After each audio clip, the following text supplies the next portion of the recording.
Hey, welcome to the Niner Fanatic podcast. My name is Peter Lucas, and I've got with me today, you know him as TL 49er Magic on Twitter. You also seen him on his 49er Faithfully podcast, 49 Faithfully podcast on YouTube with Mariah. And his name is Taran. What was the last name? I didn't get the last name. It's Taryn Lewis. Taran Lewis. But Yes, you sir. all know it. You all know him in the spaces, and you've seen him in a lot of different places. I'm excited to have him on today to talk some off-season storylines and about some free agents and of course Jimmy Garoppolo. So how you feeling today, Taryn? I'm doing good, man. Had a nice productive day at work. Kid free for 5 days, so I'm just chilling, relaxing a little bit. So yeah, man, good time. Yeah, good to hear. Good to hear. Like I said, I'm excited to have you on today. We've seen each other in the 49er space Twitter spaces, and that's kind of where I know you from. But I've also been watching your 49 Faithfully podcast with Mariah, and I mean, you guys, I love the work you guys are doing over there. I really appreciate you coming on today. Um, but I want to start with talking about the 49er free agents and who you think is going to stay and who's going to go, or do we let them all go? I'm looking at some specific guys like Raheem Mostert, Laken Tomlinson, DJ Jones, Jaquaski Tart, Jason Verrett, and Jeff Wilson. I kind of think is a fringe guy, but I still want to mention him because he's over the last couple of years he's been a mainstay with us. So what do you think about those guys? Is there any guy in particular that you think we have to keep, or we're just going to let them all go? So yeah, that's a great list of free agents. So the one I would like to keep the most is the one I'm worried about the most, to be honest, and that's Laken Tomlinson. Yeah, He's 30 years old. Uh, he's been a great find from Kyle Shanahan. He traded for him. When he was playing for the Detroit Lions. I'm worried because of the simple fact that we have Trey Lance starting this year, and then you want to set Trey Lance up for the best opportunity possible. And give him the best protection because he is your future. He's the franchise quarterback. So when you start messing with that offensive line, it kind of creates some issues as far as chemistry and stuff like that. So Laken Tomlinson to me is a must-have. I think we definitely need to resign him at all costs. I know in the spaces where we're talking about certain things, and we're looking at the top 10 paid offensive guards, interior linemen, and stuff. And the highest paid is 16 million, and the 10th highest paid is 10. So I'm looking at Lakin to go somewhere in between. I'm thinking between 12 and 14 because he's looking for a payday. You know what I mean? mm-hmm. He's been healthy. He's only allowed 2 sacks in 2 seasons. Like the dude's just he's solid, man. Yeah, for So sure. yeah, the thing that worries me about him is that Mike McDaniel is now with Miami, who's going to run the same scheme, and they have money. Yeah, And Zach Taylor comes from the same tree from mm-hmm. Cincinnati Bengals, and they have money. And we all know that Joe Burrow needs an offensive line. So I don't know, man. I'm worried about him. He's the one I want to keep the most. And I would say him, DJ Jones, I would love to keep just because, we've had so many injuries with Javon Kinlaw and DJ Jones. He's had some injuries. He's been banged up every once in a while and stuff, but the man is solid, man. He's so athletic for being how big he Yeah, is. for Like I sure. love DJ Jones. So yeah, I think so out of your list, I think the ones I would like to keep the most, I would say Tomlinson, DJ Jones, and I would say probably Jason Verrett, only because, he's solid, he's a vet. He wouldn't cost much. And I think that, you give him a contract with the understanding of you're coming here, but you're not guaranteed a starting position. Yeah, Like, you know what I mean? You're gonna come here and compete. You might be a nickel, whatever the case may be. But yeah, and then for your other guys, Mostert is another one. Miami could use another running back, and again, Mike McDaniel, same scheme. So I wouldn't be surprised to see somebody like Lincoln and Raheem Mostert go to Miami. But yeah, those three though, Jones, Tomlinson, and Verrett, I would love to keep on this team. yeah, for sure. And like because of what you said about Lakin, and because I feel like he's going to have so many suitors because of that 12 to 14 million cap hit. I just think that a majority of these guys are going to go to other teams.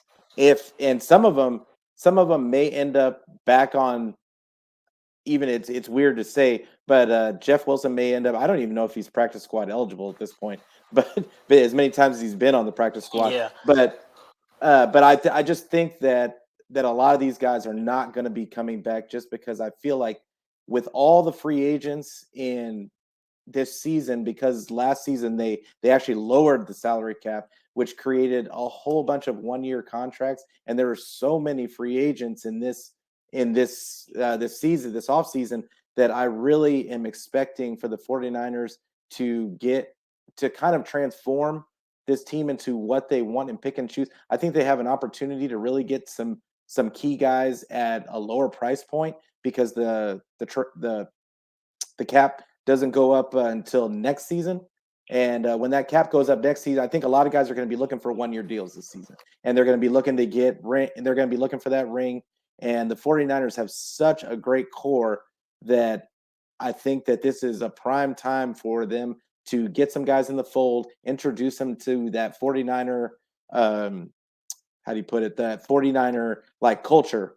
And because guys just love to play here. I mean, I think we saw it all last season. I think we saw it the season before that. And these guys they just like to play here, and they like to play for Shanny. I think that Shanny does a great job of bringing in coaches that connect with those players also. So, but specifically Raheem Mostert, he is one of those guys where I could see them bringing him back on the cheap. Also, Jason Verrett, I could see them bringing him back on the cheap. Jeff Wilson going to be a minimum player. I don't care where he goes. So it's those are the two guys. Those are the 2 to 3 guys that I really see them maybe bringing back just because they're going to be so cheap. But the other guys that are going to command paydays, and Jaquaski Tart may be a sneaky cheap guy that they end up bringing back just because of his injury history. And I don't know if teams are going to want to break the bank for him. And with so many other guys in free agency, I don't know if you've seen the list of guys like over, but they've got like 200 free agents like league wide, over 200 free agents, and there's some really pretty decent names on that list. So I don't know. I think that it could be that they bring some guys back just for familiarity purposes, but I'm expecting them to like let DJ Jones and Lakin Tomlinson walk just because it's going to be too much, and I think they're going to want to keep that cap flexibility in there. The other question I have is, what do you think is the most important position of need for the 49ers, and what do you think? Who do you think? Do you have any guys in mind that could really fit that need? Yeah, so going back to like what Tomlinson and stuff, I think the biggest need on this team right now is offensive line. Um, you look at Tomlinson being the free agent, and you got Daniel Brunskill and Tom Compton being free Yeah, agents. So it's kind of scary. And like I said, it's all more because of a concern for Trey Lance, because you want to give him the best protection possible. We don't need him having a like a shoddy offensive line, and then like he's getting hurt too. Like that's the last thing we need. You know what I mean? So I yeah, think a for sure. solid offensive line is probably the most important thing, because I'm looking at guys under contract, and if we let all three guys walk, let's just say Tom Compton, Brunskill, and Laken Tomlinson all get contracts elsewhere. Yeah. Obviously, I think we'll draft one high. I think that'll be priority. But if you look at it, and Kyle, he likes to go with experience. Hmm. So I think, and then two, what's going to happen with Alex Mack? Like that's worrisome as well. Yes. I've heard today though that John Lynn said he was optimistic that he would come back, and I pray that he does. I was gonna say I heard Yeah, that today too. yeah. I heard a couple of things today that we'll go over in a little bit, but yeah, oh for sure the offensive line is the biggest position across the board almost to me, because they're even with Trent Williams, he's getting a little long in the tooth. I was surprised that they gave him as many years as they did, but I know that that's what they had to do to get him to sign. But at the same time, I look at that right tackle spot, and I know that we have McGlinchey, but we don't know what he's gonna look like after this injury. They said today, Lynch said that he's coming along really well in his rehab, but why would he say anything different? So I think that right tackle is a position of need, even if McGlinchey's okay to go, because I think that they have an opportunity to upgrade in a lot of spots. So it's that spot, the right guard spot. We don't know what's going on with Aaron Banks. So I've got a few guys that I'm mock drafting right now that I think could be long term answers, especially at the center position. I loved what you said about Alex Mack. He's absolutely a need to stick around. And Lynch said also today about him that he's probably not going to retire. And we don't know for right now, but he says that there's a good chance that he's going to be coming back. But even if he doesn't come back, there's some free agents out there that I think that they could get, not necessarily cheap, but like a guy like Ryan Jensen that could at least teach whoever we brought in the ropes and get them to. I don't know how you felt about that. Yeah, no, and you made some great points. So yeah, and I'm gonna be honest, like I'm terrified thinking about this offensive line. Like if we Yeah. lose pieces, because even if Alex Mack stays, okay, we Hmm. could be looking at a starting offensive line of Trent Williams, Aaron Banks, Alex Mack, Jalen Moore, and Colton McKivitz. Like Yeah. that just I don't know how comfortable I feel about that. Like that right side is just they're inexperienced, Yeah. and then so was Aaron, and then I think Aaron Banks will probably succeed just because he'd be in the middle of Alex Matt and Trent Williams. Like I think Yeah. like how great they are would kind of take away some of his mistakes. Yep. But that right side with Jalen Moore and Colton McKivitz, like that's pretty terrifying. Especially like I said, if I'm Trey Lance, I'd be like, man, like I'm a little worried about that. So yeah, that's priority number one in my book. Yeah, for sure. And I look at that, and this is the thing. We haven't even hit free agency yet. They have plenty of time, and once they get rid of Jimmy, they'll have plenty of cap space to bring in guys. Even if the draft, they don't really draft that way. They have guys that they've drafted in the past, but that's what scares me the most. They've drafted so many offensive linemen in the past few years, and really the only answers that we've gotten on the offensive line are from guys they've either they're all been guys that they traded for or signed in free agency when they signed or no, they signed Yeah, Richburg, correct? yeah. Weston Yeah, Richburg was a when free he agent, was just like Alex healthy. Max. Yeah, when he was Yeah, when he healthy. was Yeah, healthy, and Alex Mack. So yeah. it's really, I don't really trust their development, their coaching development around the offensive line. That's one of the few areas on the 49ers that I really do not trust them developing a draft pick. I don't know how you felt about it. No, I totally agree, and you made a great point because you look at it. Trent Williams, we traded for Laken Tomlinson, we traded for Alex Mack. We brought him from free agency, who already had the knowledge of Kyle Shanahan's scheme. So yeah, like it's like, man, are we gonna have to trade for offensive line to keep it intact? And you're right. It's like I don't know if it's a scouting team, I don't know if it's their development or what, but they need to get with the program, like because this is scary. But although I will say Jalen Moore, when he started for Trent Williams, he played pretty solid, and so did Colton McKivitz week 18 against the Rams. Hmm. So they both played solid. So hopefully that shows some improvement, and hopefully they take that into next season and show what they can do. But yeah, I still think we need to go with somebody who's has a little bit more experience, maybe like a Connor Williams from Dallas, who can Oh, play interior, something like that. You know what I mean? yeah.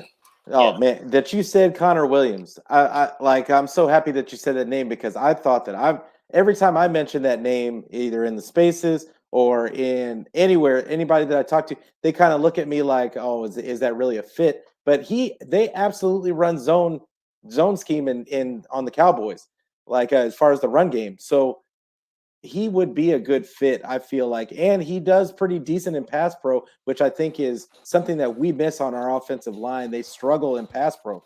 So why not? why Exactly. why not? And I feel like they could get him for a 9 to 10 million dollar range right now, Yeah. especially If with not, the if not cap. cheaper. Yeah, Yeah. exactly. Like so, and he doesn't have a ton of injury issues. So it's not it wouldn't be a stretch, is what I'm trying to say, I guess. Mhm. So like yeah, I think Jalen Moore, I think that he could man that right tackle spot. I would like to see him. I would like to see him do it. It was almost like they were afraid to put him there last season. But whenever filled in for somebody, he did pretty solid. I thought, but I don't know. It always feels to me like Shanahan doesn't like to show his cards to other team until he's ready to show them.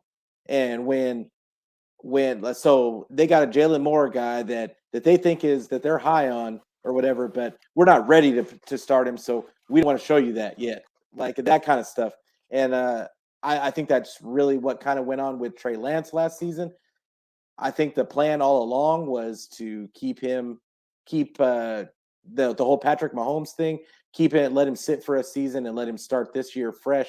I don't think they even planned on going to the NFC Championship with Jimmy. I think they were just happy to get to the playoffs, and then they just seemed to keep winning because the team was just turned out to be so good. But but yeah, I don't know how you feel about like Jalen Moore on that right tackle spot. Yeah, I mean, so I know when they drafted him, I can't remember what college he came out of. It was like some kind, it was some small school, but Yeah, it was I know when they drafted him, they said he could play, pretty much all spots on the offensive line except for center. So hmm he's gotten reps at guard, he's gotten reps at tackle. So yeah, I feel like he can play right tackle. And to be honest, I don't know what's going to happen in free agency or the draft, but he might be forced to play that spot. You know what I mean? Because of the for simple sure. fact that we might not bring in anybody, and we don't, like you said, we don't know what's going on with Mike McGlinchey and his injury to that quad. So, yeah, I think he can do fine. I mean, they say the hardest position on that line is left tackle, Yeah, and the fact that he went in there and he did pretty solid. Like I said, like yeah, I don't remember hearing his name a lot when he filled in for Trent Williams and stuff. So if he can handle that, I mean, I know it's different as far as hand movements and feet and stuff because the edge is coming off a different side. You know what I'm saying? yeah. But I think he can adjust to that. Yeah. So yeah, I don't think it'd be a problem. Then Colton McKivett, same thing. He could play guard and tackle. So you know how John Lynch and Kyle are. They're all about versatility. So Yeah. I was shocked to see McKivitz playing tackle because I don't think he played tackle before in college. I don't think he did. I think that he was brought here. I mean, I know he was brought here to be a guard. mhm. And so I was shocked when they said that he was going to be the one. I was expecting Jalen Moore to go over there when Trent Williams went down, Same. and and when they said McKivitz, I was like, wait a minute, he ain't played all season. Like, why? What are we doing? But but yeah, I mean, it is it. Jalen Moore ended up doing an admirable job, and it was. I just thought that it was. I don't know. I think that this OTA in OTAs, I think we're going to get a better idea of what their plan is going forward with their offensive line. I think they have a lot of moving pieces. A lot of people forget that we have Justin School coming back also. So yeah, we'll And see. we have another center too that we have on our practice squad, Brendel, Brindle. So yeah, so that's another one who who might be able to play at least guard for a year or something if we need him to until and then like he can learn from Mac. Hopefully he was doing that all while he was on the practice squad all year. So hopefully he's improved just by being in practice with Alex Mack. You know what I mean? yeah, for sure, and he did an admirable job when he was in there. So especially in the during the preseason. And I know the preseason isn't really a good barometer of anything because he was probably playing against second and third teamers. But at the same time, like that he could hold his own against NFL competition says a lot to me. But I want to move on to Jimmy, and I want to ask this question: why would you wait to get surgery now? And who do you think his potential suitors could be now that he's had surgery? What from what I heard today, the Lynch made it seem like it was a minor procedure that it wouldn't hinder any kind of program that he would be going into. But why would you wait until the combine to go ahead and do that instead of just doing it as soon as they lost the NFC Championship game? That's why I like you, Peter. We said the same thing in spaces. It doesn't Yeah, make sense. Like if the man was like if my shoulder was truly injured, like you said, we lost that NFC championship game on Saturday or Sunday, whatever it was. That Monday I'm having surgery. yeah, Like I'm getting it done as soon as possible. So just in case a team does trade for me, I'm at least somewhat ready. Where it's like, okay, now I don't have a 16-week recovery. Now I only have 8 weeks or whatever the case may be. You know what I mean? yeah, Now your recovery time is cut in half. Where because right now, 16-week recovery, he's going to miss OTAs. He's going to miss mini camp. So it's like he's really not getting into a roster and being able to throw the football and get chemistry with his receivers till probably July. So that yeah, doesn't make sense to me. So in my opinion, I think it's a ploy from his agent. I think Jimmy's trying to get cut. I'm gonna be honest, because let's look at a scenario here. Let's just say, and these people talk behind closed doors. I don't care what nobody says. They talk behind hmm closed doors. So let's just say, his agent had a conversation with the Pittsburgh Steelers brass, and they said, "Look, my client wants to come here. You guys are a winning organization. You're a quarterback away from being, a solid playoff team, whatever the case may be. Let's hold off on the surgery." So now 49ers are going to expect to get lowballed. Like, Mm-hmm. give me a fifth, give me a sixth. And I hope Kyle and John just take what they can get, because I'd rather get a fifth or sixth round pick instead of outright just cutting him and not getting nothing for him. So, Exactly. so if you're a quarterback, Peter, and you know that, man, I can go to Pittsburgh Steelers, let's just say, right? And you know that. And you're just like, you know what? You as a quarterback, you're like, okay, the team's pretty good. I'd rather get cut, sign with them outright, keep the draft pick so we can better this team. You know what I'm Yeah, saying? for So sure. I think that's what they're doing. I think they're like, you know what, whether it's the Commanders, whether it's the Steelers, whether it's the Saints, I don't know, his destination, but the Browns, whatever the case may be. But I think it's something where it's like he'd rather get cut, and then he can get cut, and then he can sign a longer deal. They can just give him like a 3-year contract or something. Yeah. And man, they keep their draft capital to improve that football team. So that's my opinion.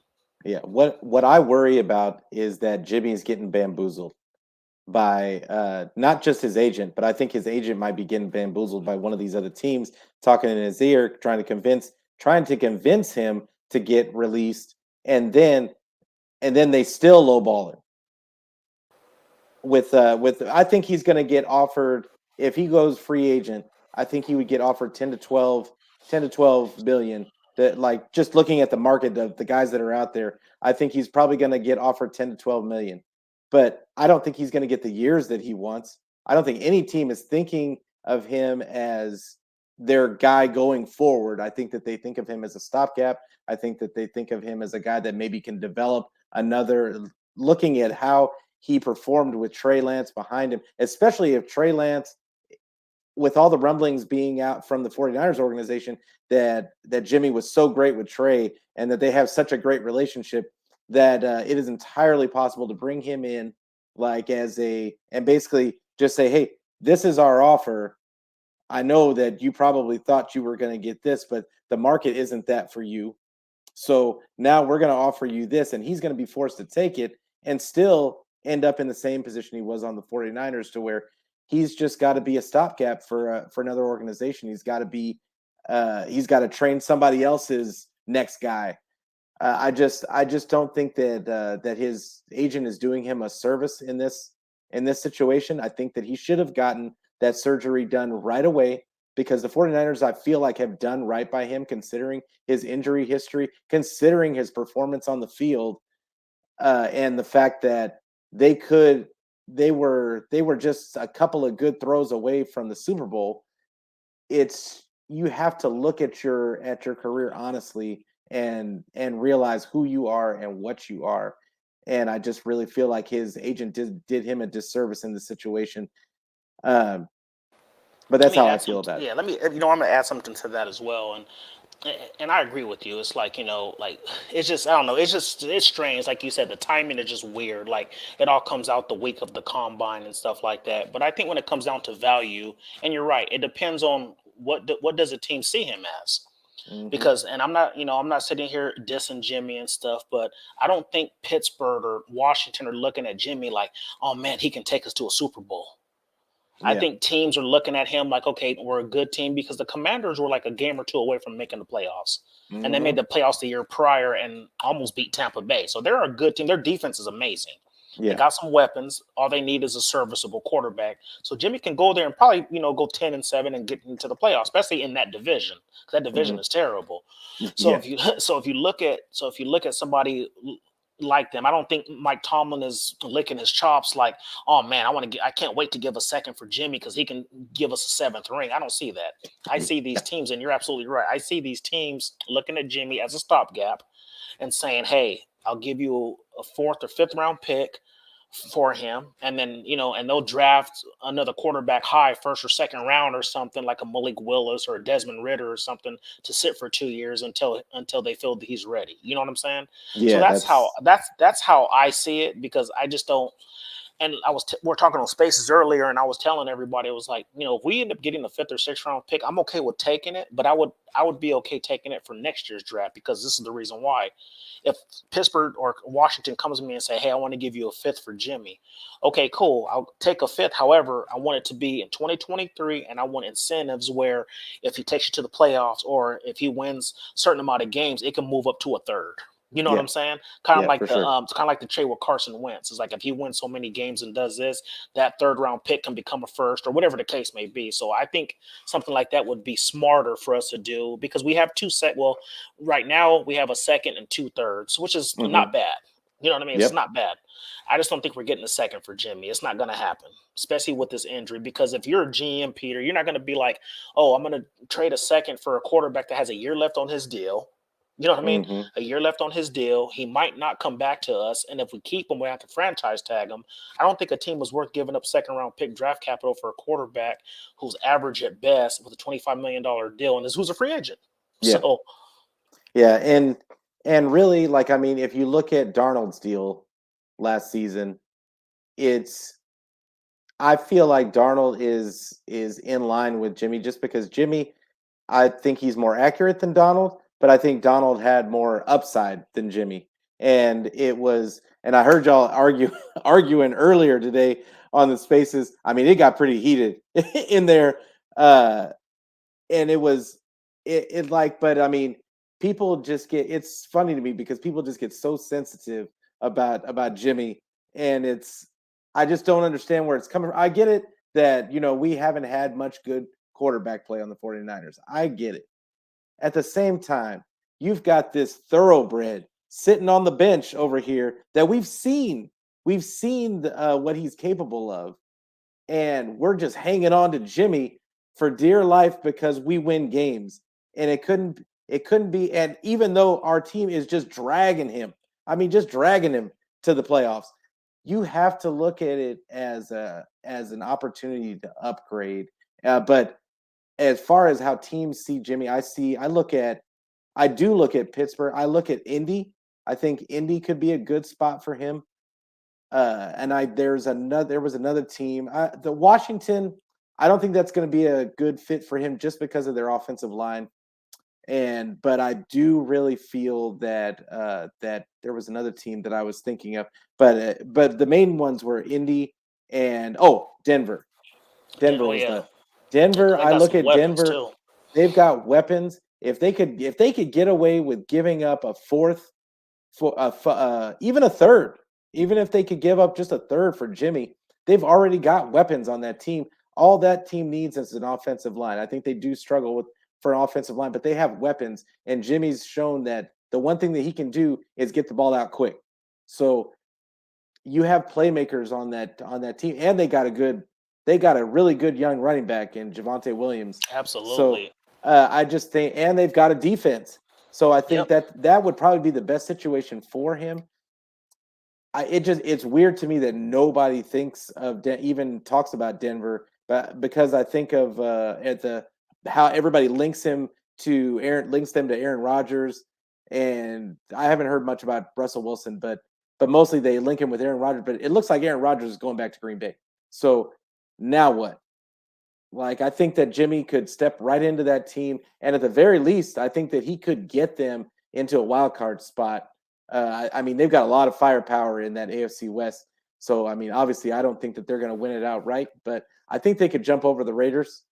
I think they could jump over the Chargers because the Chargers don't have a defense. They're never going. I feel like that team's never going to have a defense, and they could absolutely jump one of those other teams in that division. I don't know how you felt about that pick. That's a good one too. I think Aaron Rodgers has just been put in Denver so much because the offensive coordinator for Green Bay got hired as the head coach. But Hmm. people forget, like Sean McVay, Shanahan, Zach Taylor, Mike McDaniel, Matt LaFleur. They all come from the same tree. Yep. So with the offensive coordinator coming from Matt LaFleur's system, Jimmy knows it.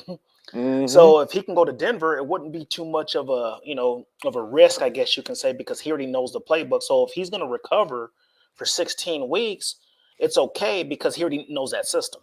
It's Yep. not like he's going to a new team like Pittsburgh where, yeah, I mean, yeah, you can do what you do with the playbook and know the playbook, but you still need the reps. With him, he already knows the scheme, he knows all the routes and stuff like that. So I think that's a good spot. I think that's actually a good pick. And yeah, with Cortland Sutton and what's the other guy's name? Noah Fant, and Noah Fant, who's the other receiver they got from Jerry Alabama? Judy. Jerry They got Judy. They got KJ Hamler. Like they got yeah, weapons. they They got got weapons. weapons. So yeah, like you said, Javante Williams. So yeah, if he can go to that team and they shore up that offensive line, and because like you said, they already have a defense. If they just use their draft capital on offensive line, that may be a good pick, a place for him to succeed. So I agree with you. Yeah, and this draft, from what I'm seeing, is very deep in interior offensive line. There's some tackles in there too that are in there later that are going to be. I feel like they're going to be serviceable players. And there's one guy that I do want to mention that I think, uh, even though it's not a part of this conversation, I just feel like I have to get this guy's name out there because I don't ever hear anybody ever talk about him. But for another North Dakota State guy, Cordell Volson. Oh, that offensive tackle. Yeah, he's a tackle, but Yes, I know. Yeah. he he's used to Shanny's type of system. He's going to be. I think he's going to be wherever he goes. I think he's going to go to one of these Shanahan tree, McVay tree guys. That he's going to end up being. Whoever gets him is going to get a very good zone blocker, and I think he is a better McGlinchey. Is what I look at him as. He actually does really well in pass pro from what I've seen, the tape that I've seen of him. But I know that we're going to probably see some holes in his game. But at the same, because I don't think that he's going to get drafted until sixth, maybe fifth, sixth round. But and he may not go till the seventh. But just because he's from a small school and that nobody's even really talking about him. But I think that might be a diamond in the rough. But I do want to mention his name because it was just a guy that kind of stood out to me when I was doing my research. That I just wanted to mention because we were talking about offensive line for Denver. That could be a guy that they could get later on down the draft if they decide to give up draft picks. So, Yeah, um, I agree with you. but I'd also want to talk about we got to talk about the Brady and the Rodgers storyline.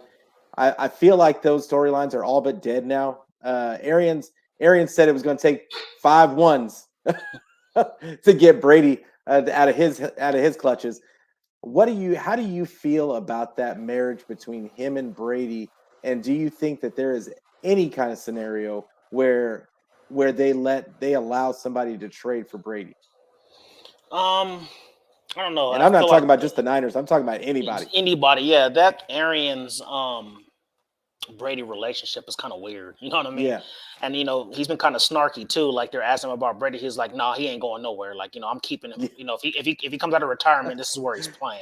Yeah. So yeah, he's like, I don't know if he's like salty about it or whatever the case may be, because Tom Brady's still under contract. So Yeah. but so yeah, the 5 ones. I mean, obviously he knows he's not going to get that, but basically what he's telling you is he ain't going nowhere. Yeah. So Nowhere. that's what he's telling you. So yeah, I just think I don't know.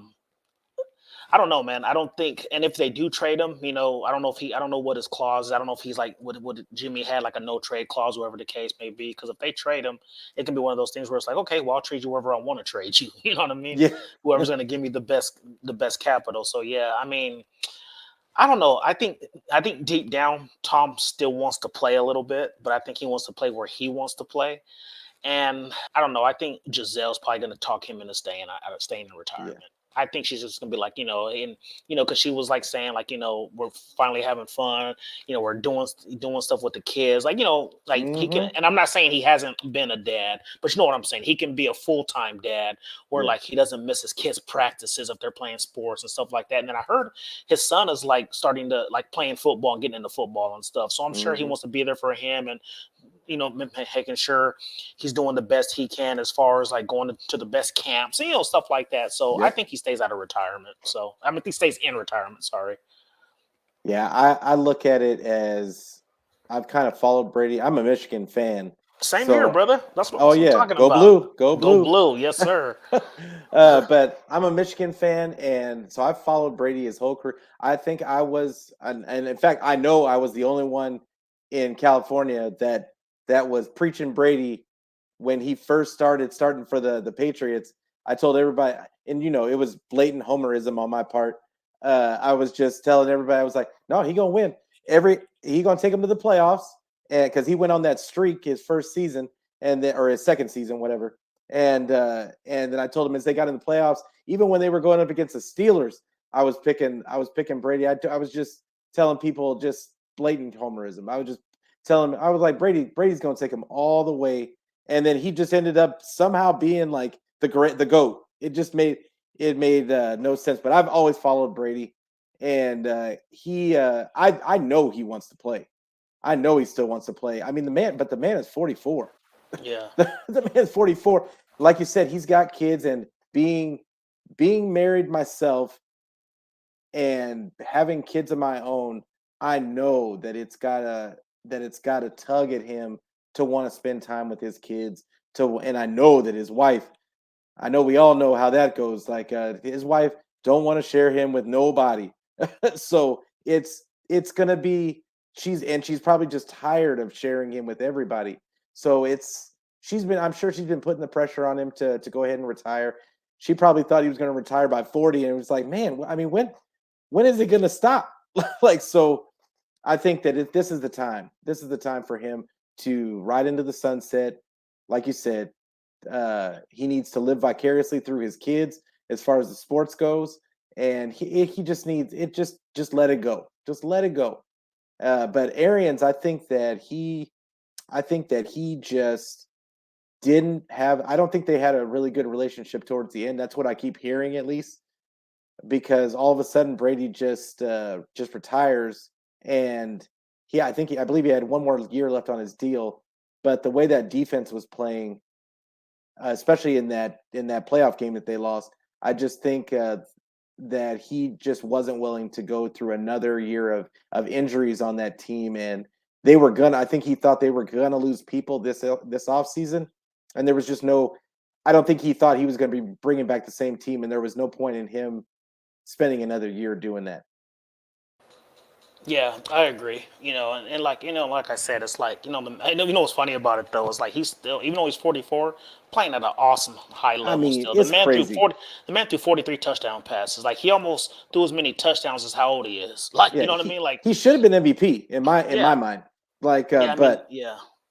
I mean, the man yeah, just. I mean, he's still playing at a high level and stuff. But yeah, I just think it's just one of those things, man. Where I feel like it's time. Like you won 7 Super Bowls. Like you're in the argument. There's always arguments. Who's the best quarterback? You or Joe Montana. So yeah, man. I think you just you've reached like top level. Like it's going to be hard for somebody even to surpass him. I don't think you and I will ever see it in this lifetime. I yeah, don't. I no, don't think we'll see somebody win 7 Super Bowls again. yeah, It'll be after we're gone. You know what I mean? I yeah, feel, for if, sure. if it does happen again. So yeah, it's just one of those things, man, where I don't know. I just think, and but it's hard to tell a man to walk away from something that he loves. You know Yes, what I mean? absolutely. So it's like it's just one of those things where it's like, who are we as fans to be like, oh, it's time to hang it up. Like if you still have that passion, go do what you do. But at the Hmm. same time, too, it's like, yeah, I think it's. I know his wife is getting a little frustrated about it. I Yeah, think for I think sure. I think I think she wants her. I think she wants her man home. You know what I mean? Yeah, no, So it's I'm like, saying. yeah. So yeah, I Yeah, don't know, man. Yeah, I think he stays retired. But that's my opinion. I'm saying. I just know uh my wife doesn't want me to be gone for a couple of days, let alone a whole off season. Like us. So I don't know. I don't see him wanting to. I don't think his passion went anywhere. I just think he wants to spend some time with his family, like for once, and it's going to be. I think we're still going to see a lot of him. I think he's going to be in the public eye. I think people are still going to bring him on for podcasts and for TV shows and all that stuff. So I think we'll get a better idea of where his head's at once the season starts and like all that kind of stuff. But I think he's not going to play this year for sure. Yeah, and it's one of those things too. Like you saw that Amazon approached John Lynch and offered him that job for Thursday Night Football. Woo! I wouldn't be surprised if somebody like Tom Brady steps in that role. It's like, Yeah. hey, you know what? Why don't you come in the broadcasting booth? Because I mean, who wouldn't love to hear him talk football? You know what I mean? I mean, the I'm man's a saying. genius, man. So Yeah. But so let's move on to the talk that we've heard since the season ended, and the question that everybody seems to not be clear on. which is Trey Lance ready?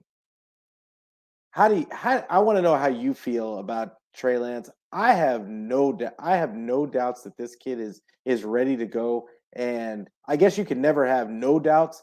And I know that he's going to have his little his little snafus here and He's gonna there. have his issues for sure. But Yeah. how do you feel? How do you feel about is Trey Lance ready? I'm sitting here smiling and laughing because I swear to you, man, since Friday of last week, it's funny. Every time I'm out in town, like I have some kind of 49er gear on for the Hmm. most part. Like it's either a hat or a shirt, something, right? Yeah, So I've heard three times in the last week, just people that I run into in public and just asking me, "Oh, you're a Niners fan. Do you think Trey is ready?" It's just and it's comical to me. I had this Cowboys yeah, fan ask me, had this other 49ers fan ask me, and then I had some other guy who was like, "Do you think Trey Lance is ready?" So that's just to me, it's funny. If you yeah. understand the nuances of football, you can look at that Houston Texans game and see that the man is ready. And here's a simple here's a fact too. Kyle sat there and said like Trey knows the full playbook. Hmm. The kid's smart. Only thing he needs is reps. So the fact that he said that just shows he was ready. And Hmm. he thought about starting him week one.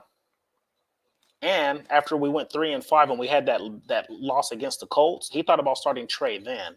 But then he Hmm. said that after we beat the Bears, the team just kept winning, so it would be a disservice to the team to switch quarterbacks when you've won, 2 or 3 games in a row. Which I agree with that. You know what I mean? Yeah, Like you can't just be like, oh, won a 3-game win streak. Okay, now let's sit Jimmy. You can't do that. yeah, So I no. get why Kyle didn't. I mean, I think he still should have went with Trey after the Colts game. That's Hmm. just me.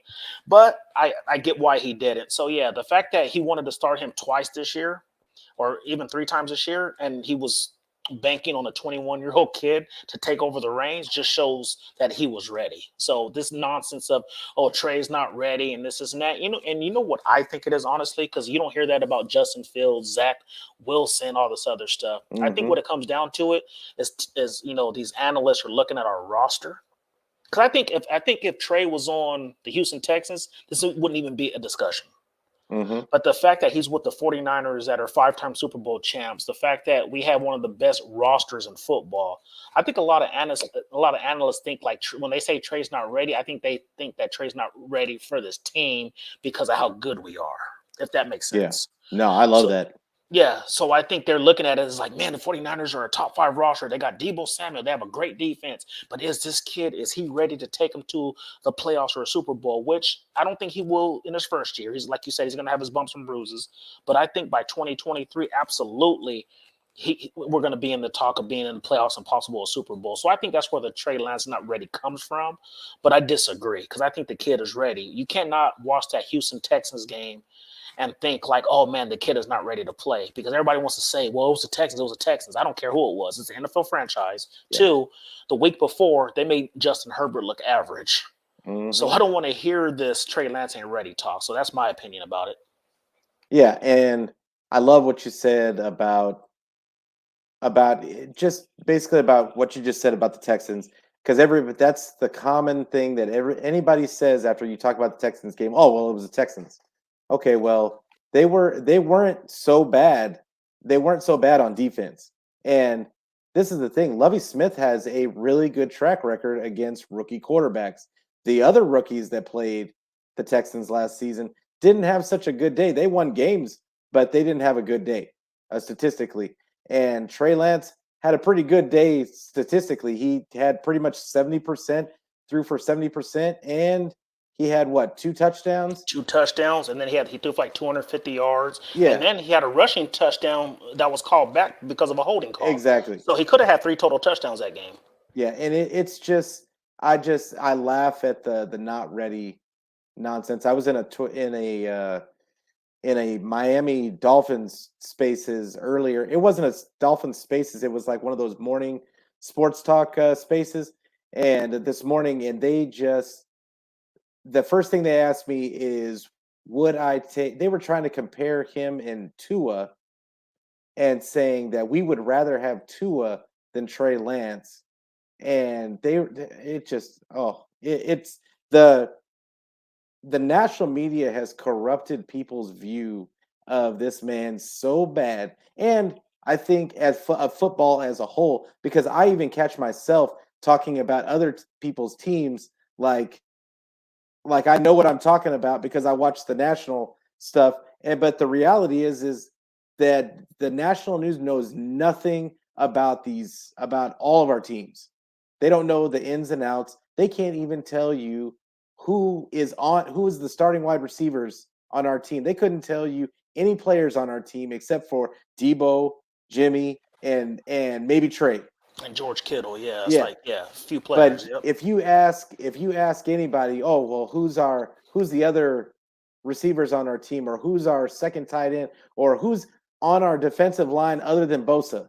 That's a good one to ask anybody. They can't name anybody.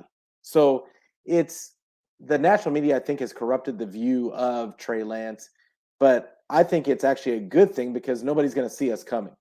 And I just don't worry about Kyle Shanahan scheming things up for this kid. I think he's gonna. I think he showed in that game on the Texans game that he's just gonna do the same things that he does with Jimmy, except Trey Lance is looking to throw the ball downfield, and that's going to be the difference. And it's going to open up the field. The running game, I think, is going to flourish because of it. And I still think that they're only going to throw the ball 25, especially in the beginning, 20 to 25 times a game. I think that's really what they want to do because you even look at a guy like Kaepernick when he was starting, when he was at his best, it was when they were running the ball 60% of the time and that they were able to just use that play action. And Kaepernick had that rocket of an arm and he would just throw the ball downfield. And that was how he got a majority of his passing yards. He wasn't a dink and dunk guy. We're not looking for that. We're looking for explosive plays. And I really think that's what Shanahan sees in Trey Lance. And I think it's going to be a rude awakening for the league when he has that running game and then they have the long game also. Ayuk, I feel, is going to be the main beneficiary for all of this because he's just breaking off dudes every week. They show every week on Twitter. You see these. They have tape of him breaking off some cornerback and getting wide open downfield. But Jimmy's not even looking down that way. He's looking towards that short, intermediate, middle of the field, and that's all he sees. So I think a frustrated Ayuk is going to flourish this next season with Trey. I think he is going to be a main guy. I think you're going to see less of the Debo wide back thing. I hope we do see a lot less of that because I think they're not going to need it. I think it was necessary last season. So I don't know what you think about that. No, I totally agree with you. I think let's look at Kyle Shanahan's history. Like you can't tell me that he's not looking back to when he was the offensive coordinator for Atlanta and saying like, man, I miss these explosive plays. Mm-hmm. You know what I'm saying? And I, Yep. I had tweeted a while back. I was just like, it's not going to be the first year, but I feel like, under Shanahan, I feel like Trey, under his rookie deal, could be an MVP candidate. And people were like, Mm-hmm. "Oh, you're crazy! You're crazy! He's not even the best quarterback." And I'm just like, Matt Ryan was never considered the best quarterback. It's Yeah. all about situation. I go, Yep. if Trey is as smart as everybody says he is, and he gets that offensive down with these weapons, I don't see why he can't be in the discussion. Yeah, for You know what I'm sure. saying? So yeah, so I feel like Kyle misses what he saw in Atlanta because I mean Matt Ryan used to throw that ball all over the Yeah, field, whether it all was over. to Taylor Gabriel, Julio Jones. I mean, he can attack every area of the field, and Jimmy can't do that. So I think that's why just with the injuries that went on, and then the fact that he has to take the ball out of Jimmy's hands Yeah. for us to win games because of the interceptions and stuff. I think Kyle's sitting back like, man, I can't wait until this kid is on the field and he knows his offense like the back of his hand because these explosive plays are going to be back in his playbook. Because we saw all year Ayuk running free, like over the Mm-hmm. middle of the field, and he's not even looked at. You know what I Mm-hmm. mean? That's no longer going to happen. Yeah, no, So I completely agree. So the short answer is I believe Trey Lance is ready. And it's going to be I think it's going to be a rude awakening for the league. I think this is going to be a new era for the 49ers. I'm really confident in Trey Lance and I think that it's a weird thing to pay attention to, but I've always looked at quarterbacks as how they interview. And especially the main guy for a team. How does he interview? How does he sound when he's talking about the different plays that are going on in the game. And Trey Lance is underrated as far as his interview ability and how he talks in an interview, how he talks through the different plays in the game. I think this kid is exceptionally smart, and I just think that that's something to watch out for this coming season. I think he's going to work his butt off just to learn every little nuance of this offense, and I think he's going to be ready to go. Yeah, and before we move on, I just want to point out too. I had brought this up on me and Mariah's podcast. The thing that sold me on Trey the most, during the off season before we drafted him and stuff, I watched some special on him when he was, he grew up in a little small town in Minnesota and everything. But the thing that impressed me the most is, his dad was talking, and his dad was like, "Yeah, my son came up to me one evening and was like, Dad, can you wake me up every morning at 5 o'clock so we can go and train? Because this is all the Mm, stuff that was going on because, he got no offers to play quarterback at yep. D1. It was like, oh, you can play safety or linebacker. He Yeah. was like, no, I want to bank on myself to be a quarterback. So he Yeah. told his dad, like, can you wake me up at 5 o'clock? So his dad was like, no, I'm not going to wake you up at 5 o'clock to go work out. If you're serious, you wake me up and then I'll go with you. Yeah. So, and then his Trey was like, okay, I can do that. So I think his dad was kind of testing his dedication a little bit, you know. But at the same time, Trey would get his dad up 3 or 4 times a week at 5 o'clock in the morning, and they would go run and throw the football around. To me, Mm, that just shows a dedication. Like that just shows that he wanted to do this, and the fact that he banked on himself and ended up being a top 5 pick just gives me goosebumps because I know this kid is just going to be special, man. So that's all I got. absolutely. That's what I got to say about that. Yeah, absolutely. Um, so let's move on to the coaching turnover on the team.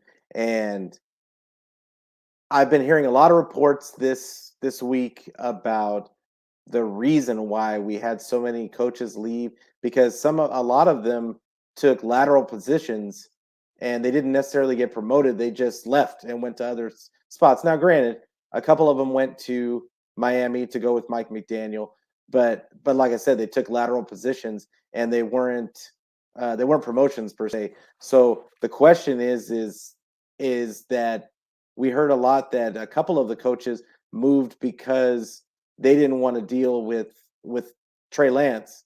They didn't want to coach Lance. They wanted to coach Jimmy. And then there was but then other guys are reporting that it could have been how tough Shanahan was on his coaches. Which do you think is more likely? And because I tend to believe that it has more to do with how Shanahan coaches than it is Trey Lance. But how do you feel about it? I agree with that. I think too, it's like, Wes Welker too. I heard his family was on the East Coast or something like that. So yeah, the fact Hmm. that, he can be close to his family. And let's be honest here. Like if I'm making the same amount of money, we talked about this before we started the show, like, being in California. So like California is expensive. You know what I mean? Yes. And then you have the state taxes, all this stuff. You go to Florida, there's no state taxes. You know what I Hmm. mean? So it could be that too. It could be a situation where it's like, man, I can make the same amount of money, but go to a place that's cheaper cost of living. So I don't think it was Trey at all. Rich Scangarello, maybe. Yeah. Yeah, because maybe he didn't know how to deal with Trey, and maybe he did want to coach because I think he left for a year, right? And Yeah. then Jimmy requested him to come back. Yep. So I think Scangarello and Jimmy G had a kind of rapport that that's why, and I think that's why he left. But as far as like, what was it, Wes Welker and Betcher and all them taking off and stuff like that, and then who was it? The tight end coach who went to the Chicago Bears. Like Yeah. I don't think it had anything to do with Trey. I think that's asinine. I think when it come down to it, it could be Shanahan. It could be maybe he's a tough coach because Shanahan, he expects perfection. So Hmm. maybe there was maybe just some things that like he was a little bit rough around the edges and like team meetings and stuff like that, and maybe they just felt, it's time to go. But at the same time, too, everybody, we always say this is a copycat league, and Kyle Shanahan has a good coaching tree, so it could have been one of those things too, where like, man, I don't know what the heck they got going on in San Francisco, but I want a part of it. You know what I mean? Yeah, for So people sure. so people would like to bring that to their organization too, because we are a good organization. Yeah, that's a really good point. I think that's probably what it comes down to as well. That people will want to pick and choose off the coaching tree. I mean, just look how it started with when his dad Mike was a head coach. He had all these guys under his wing. His son, Sean McVay, Matt and Mike LaFleur, Mike McDaniel, all these guys, and now they're all their own head coaches. You know what I mean? Mm-hmm. So I think they all take bits and pieces because they've all worked together for so long.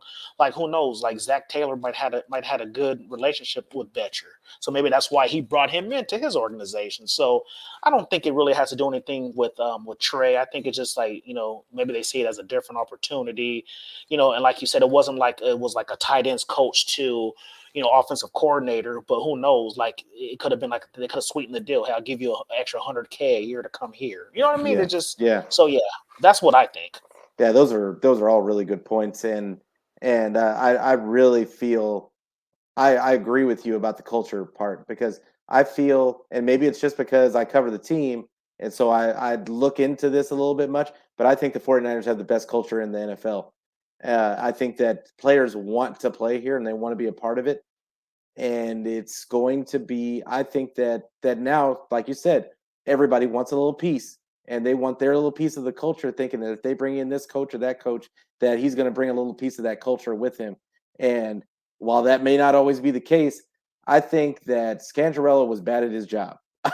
I really think that. I think that because really the job of a QB coach is to install the game plan for the quarterback, right? So if if Jimmy is playing the way that he was playing and Kyle's getting in his behind on the sideline like we saw in those games, how do you think he felt about Scangarello? And then you look at Wes Welker, and we look at Ayuk was in the doghouse. We couldn't really find in, and even though I don't think it was really any fault of the wide receivers per se, but we weren't getting a lot of production out of the receiver position in the last 2 3 years. So even though I don't think that's all the wide receivers' fault, I think it has a multiple. There's multiple things that have to do with that. I don't think that there was any one wide receiver that was just doing everything until we saw Ayuk really start to flourish at the end of the season. But I just don't think Wes Welker was this. You didn't really hear about Wes Welker being an end all be all. You didn't even see I don't know, maybe you did, but I didn't see any players coming to bat for Wes Welker saying that he was like, we got to keep this guy because he's got to stay on our team. I just think that these were guys that Shanny kind of let walk because he didn't see. He thought that they can help Mike McDaniel out, but I don't really have. I can replace them. They're replaceable. I don't know. I know how you felt about that. Yeah, I agree because you don't see somebody like Chris Kacerek trying to get out of there. Hell You know no. what I mean? So Like, like he's staying because because his defensive line is elite. So yeah, yeah, so Shanny ain't letting him go. He no, said you he's not can letting have. him go. Yeah. Yeah, I think if anything, like, obviously we got Anthony Lynn now, but if anything, if Chris Cassera was trying to walk, I think he'd be like, hey, let me make you assistant head coach. Like, he'd yeah, do anything necessary to keep him on his roster. So, yeah, I don't know. You know how it is, man. And I don't know if it was you. I think it might have been you. You and I talked about it on Spaces, and we sat there and said, like, if the media agreed on everything and had the same story, nobody would watch. yeah, for Nobody sure. wants to watch the same story. If everybody sat on there and agreed with everything and said, "Oh yeah, I think Trey's ready," whatever the case may be, just going back to that. Like if we have 5 people on a panel and all of them say, "Yeah, oh yeah, Trey is ready," it's going after a while it's going to get boring. Like, oh, I already know what they're going to say. But I think the changing of opinions and people saying outlandish stuff and bringing up all these rumors and stuff, it keeps people interested and it has guys like you and I talking about it. You know what I mean? Yeah, yeah, for sure. And yeah, that was me that brought that up in the spaces. Is that yeah? I think it was on Saturday. Like we were talking about, you know, the media, they just need they need something. They got to have something to get you to watch. So they're gonna just throw some stuff against the wall and see if it sticks a lot of the time. That's what they do. That's what ESPN does. That's what Mike Florio does. That's what a lot of guys do in that business. And do I necessarily blame them? No, as long as fans understand that that's what they are. But I think that you got guys like yourself, like you and Mariah, you've got the Jessies out there, you got the Grant Cohns out there, and you got the Jason Apontes and all these different podcasters and beat writers that are giving you the real. You just got to know where to find. You just got to know where to find it. And I just think that the ESPNs and the national guys are really for the casuals. They're really for the casual fans that just want the basics. and even then, you're not going to really get the basics. You're going to get talking points around the water cooler. So it is what it is. But Yeah, I before totally agree with you. before before we get out of here, I Okay. want I want to talk about a couple, maybe some of your favorite free agents that you see that the 49ers going after, maybe somebody you know of that you could totally see as a fit for the 49ers. We talked about Connor Williams earlier, but maybe Yeah. another guy or two that you could see them picking up, maybe either on the cheap or not on the cheap. Yeah. Okay. So on the offense, obviously, we spoke of offense line, Connor Williams, and there's another guy. Have you heard of Bradley Bozeman? Have you heard of him, the center Yeah, from yeah, yeah. Baltimore? So that's Hmm. another center I would like to bring in just in case we lose Alex Mack. But as far as I'm looking at our wide receiver core, and Juwan Jennings is a free agent. Obviously, he's exclusive, so he can't sign with any other team except for us. But then you have Hmm. Mohamed Sanu's a free agent, Trent Sherfield, Travis Benjamin probably just going to be like another camp body, but Hmm. I want to give Trey some nice young weapons. Hmm. So I don't know how cheap he's going to be, but Arizona didn't pick up his 5th-year option. So I'm looking at somebody like a Christian Kirk. Okay. I think Christian Kirk on this team would be amazing if you put him in the slot because he'd be. I mean, obviously you got Brandon Ayuk, but he's another deep threat, and I Hmm. think those just having those two on the field at the same time with Debo and Kittle, oh my gosh, like Yeah, for it's sure. like then you got to pick your poison. Like who are you going to guard? You know what I mean? Everybody keeps talking about Cordero Patterson, and I think he's going to be looking for a payday. Like I know Kyle's been trying to get him and stuff. I think he's tired of signing these 1-year deals. But Hmm. he's amazing. Like he could be our Debo. He'd be our Debo light. Like if you want to give a running back 5 to 6 carries, he can be that guy instead of Yeah. Debo. Let Debo focus on wide receiver. You know what I mean?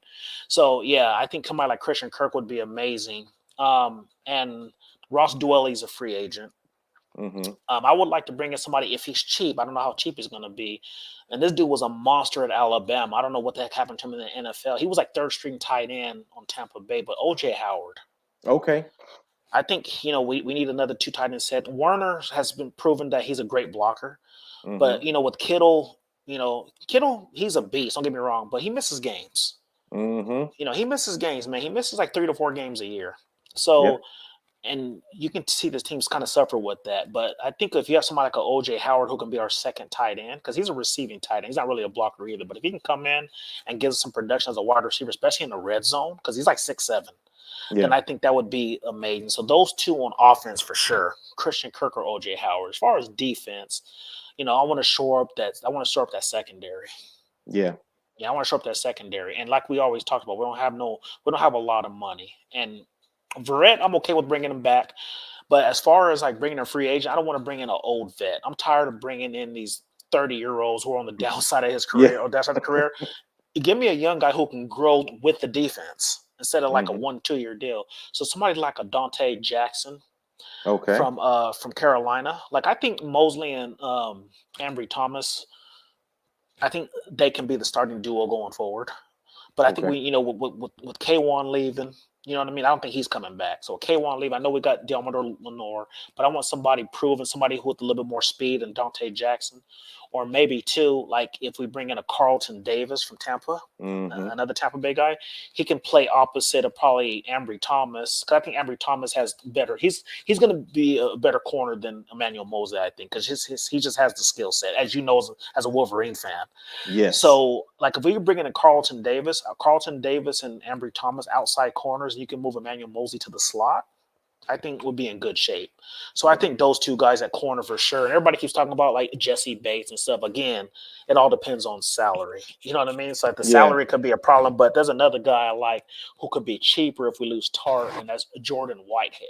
I don't know if you ever heard of him. Okay. Yeah. But Yes. From yeah, Tampa, yeah, right? yeah. He's a good safety. He's young. He's only 25. So somebody like that. I think, like I said, I want a team that we can grow with. It's nice bringing in the Shermans and stuff like that, but these guys that are like 31, 32 on the downside of their career, I'm kind of tired of that. I Yeah. get it. I said that's why I'm okay with Verrett. He'd be one I'd be okay with just because he already knows the scheme. But bring in a younger guy. So Hmm.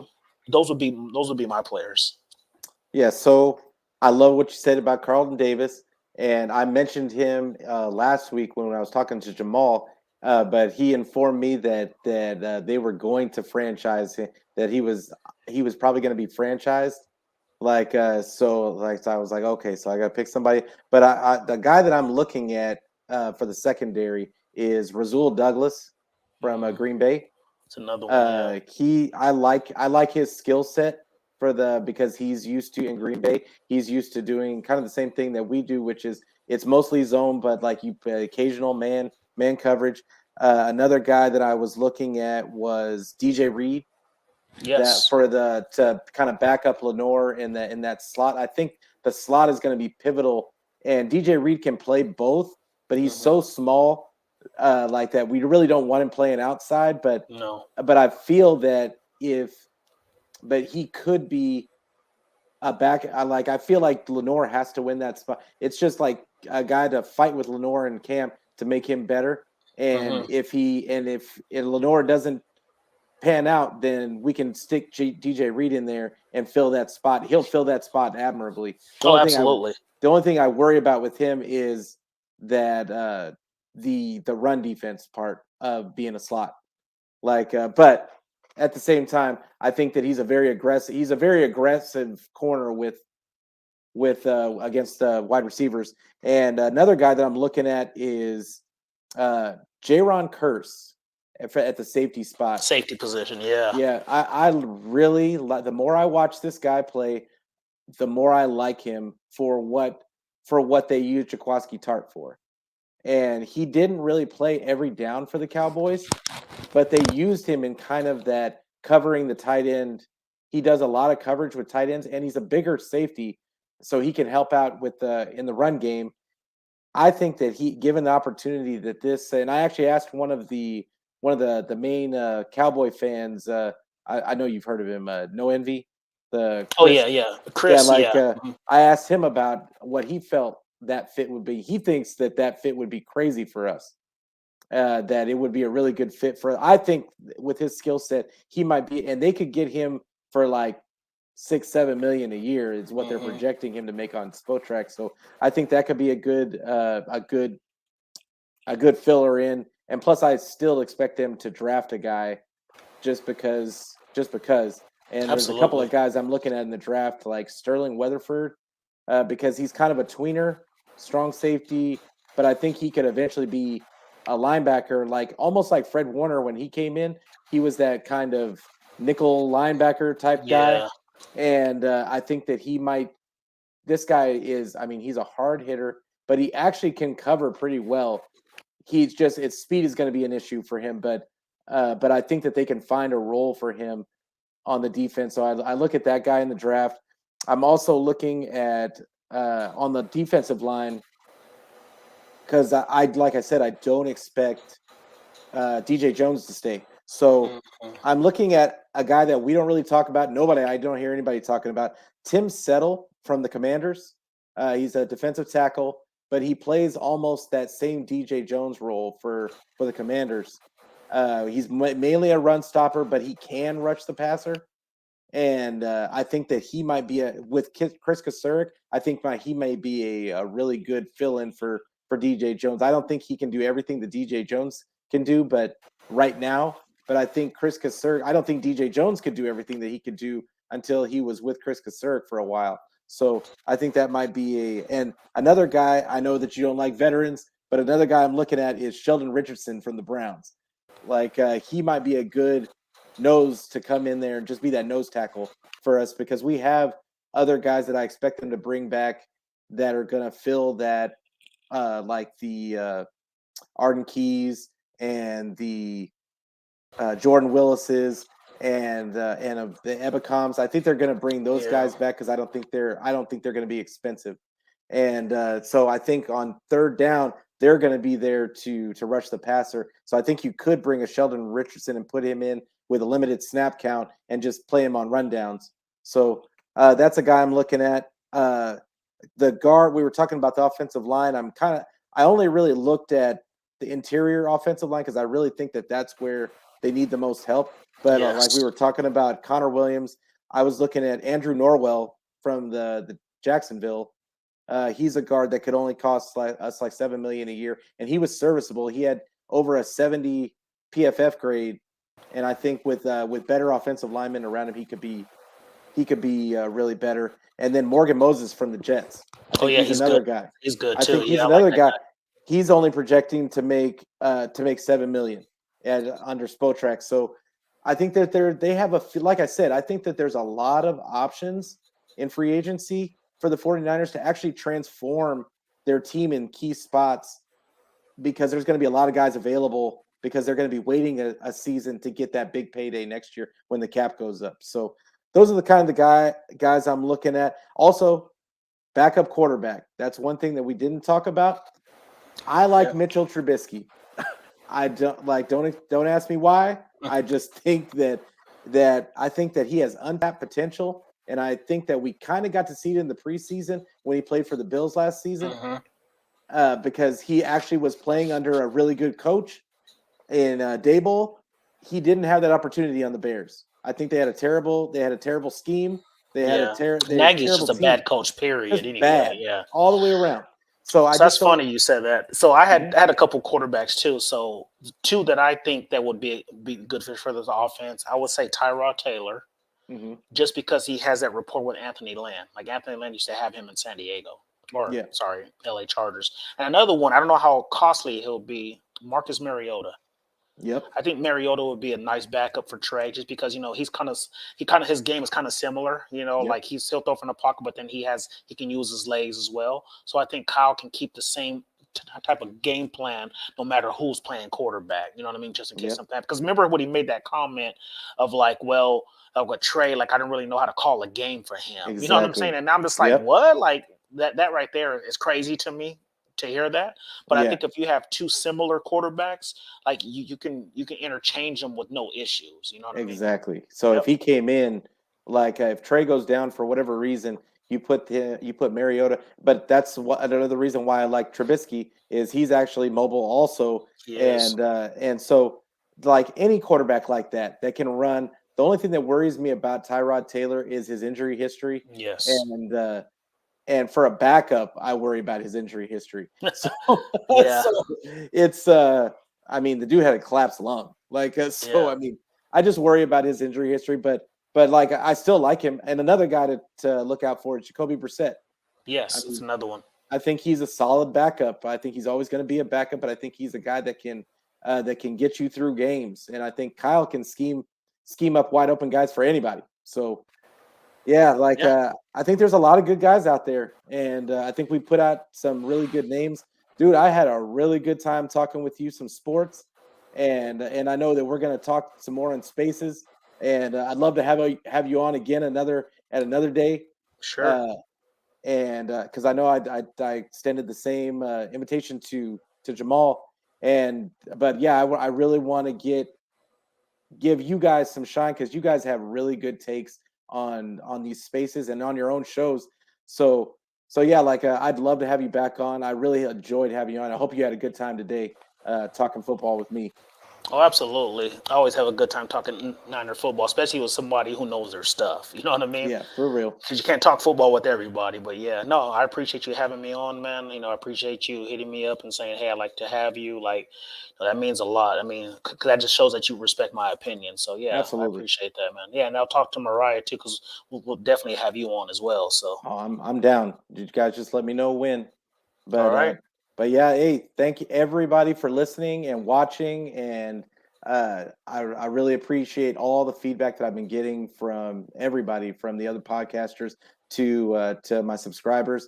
So I'd like once again, we're going to be on every Wednesday, 6:30 p.m. Pacific time.